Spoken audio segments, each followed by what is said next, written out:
अस्सलाम वालेकुम स्टूडेंट्स, आज हम आईना उर्दू पेज नंबर 20 पर जुमला बनाना सीखेंगे। स्टूडेंट्स, दो या दो से ज़्यादा अल्फाज को सही तरतीब से जोड़कर जुमला बनाया जा सकता है, जिससे हमारी पूरी बात समझ में आ जाए।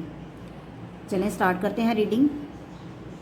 प्यारे बच्चों, जिस तरह दो या दो से ज़्यादा हरूफ को जोड़कर लफ्ज़ बनाया जा सकता है, इसी तरह अल्फाज को सही तरतीब से जोड़कर जुमला बनाया जा सकता है।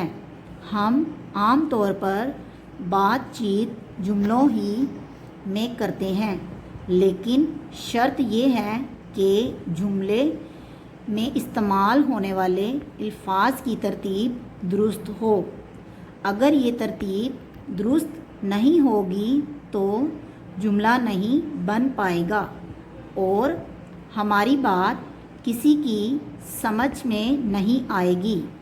मिसाल के तौर पर दो दोस्त तारिक और ताहिर आपस में बात करते हैं। तारिक: तुम कहाँ जा रहे हो? ताहिर: मैं स्कूल जा रहा हूँ। दोनों दोस्त एक दूसरे की बात समझ गए। अब अगर तारिक पूछता, हो रहे तुम कहाँ जा, तो ताहिर कुछ ना समझ पाता कि तारिक क्या पूछ रहा है। स्टूडेंट्स, क्या आपको ये पढ़ने से पता चला है कि क्या बात कही है तारिक ने?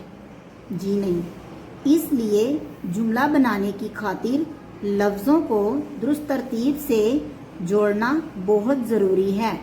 जैसे नंबर 1, की करो इबादत अल्लाह एक। अब इसको हम दुरुस्त तरतीब दे के देखते हैं क्या बनता है। एक, अल्लाह की इबादत करो।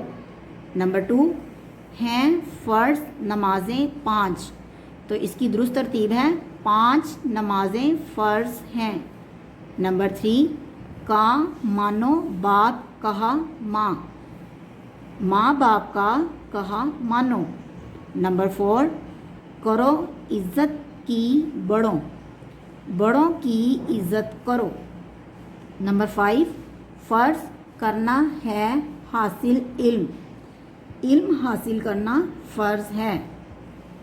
जुमला जब अल्फाज को इस तरह जोड़ा जाए, जैसे ही हम लोगों ने ये आगे पीछे थी, हमने इनको जोड़ के जुमला तरतीब देकर बनाया है कि इनसे पूरी बात समझ में आ जाए तो उसे जुमला कहते हैं।